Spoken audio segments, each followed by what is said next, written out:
ایک دوسرے کی ہیلپ کرتے ہیں، اس کلام کو سناؤں کہ ہم سب کی ہیلپ ہو جائے اور اس کلام کو جو ہے وہ ہم آگے بڑھائیں، کیونکہ یہ سوال جو ہے ہمیں ہر گلی ہر کوچے میں ملتا ہے، ہوتا بھی ہے ہم سے. جب میں اسکول میں تھا اور میرا بیک گراؤنڈ جو تھا وہ رومن کیتھولک سے تھا، تو مجھے جو ہے یہ بہت بار یہ سوال ہوا اور بہت دفعہ ہمارا جو ہے وہ لاہور سے کوئٹہ آنے جانے کا وہ لگا رہتا ہے، تو اکثر اوقات جو ہے وہ بہت بڑی تعداد جو ہے وہ تبلیغی جماعت کے لوگوں کی بھی ہوتی ہے، اور پھر جہاں انہیں پتہ چل جائے کہ یہ جو ہے یہ مسیحی بیٹھا ہوا ہے، یہ کرسچن بیٹھا ہوا ہے، تو وہ اس دعوت کا کام ضرور کرتے ہیں.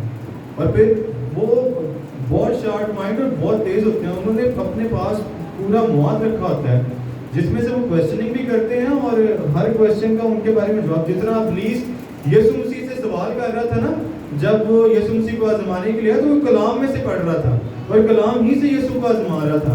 تو ہم نے کیسے جواب دینا ہے؟ جیسے یسوع نے کلام سے جواب دیا، ہم نے بھی کلام سے جواب دینا ہے. ہم نے ان کے ساتھ لڑنا نہیں ہے، کسی بات میں الجھنا نہیں ہے، بحث کرنا ہے.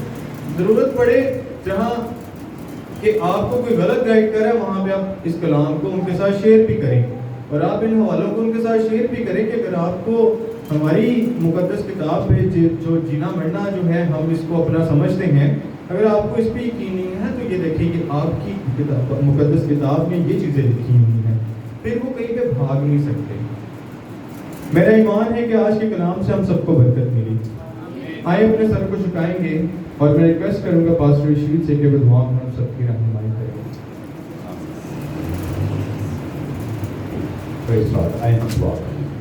مسیح میں ہمارے آسمانی باپ، ہم جھک جاتے ہیں، ہم تجھے سجدہ کرتے ہیں، تیری تعظیم کرتے ہیں. تمہارا رب ہمارا پالنے والا، بچانے والا، چھڑانے والا خدا ہے. تو نے اپنے کلمہ کو بھیجا اور وہ مجسم ہوا اور اس نے ہمارے گناہوں کا فدیہ دیا اور ہماری ساری لعنتوں کو ختم کیا، ہمیں بلیس کیا. آج کے کلام سے ہمیں برکت ملی. خدا ہم جتنے لوگوں نے سنا اور سنیں گے ان سب کے لیے برکت کی، سلامتی کی، ترقی کی دعا کرتے ہیں. یسوع کے نام سے مانگتے اور پا لیتے ہیں. آمین. سب کہیں آمین.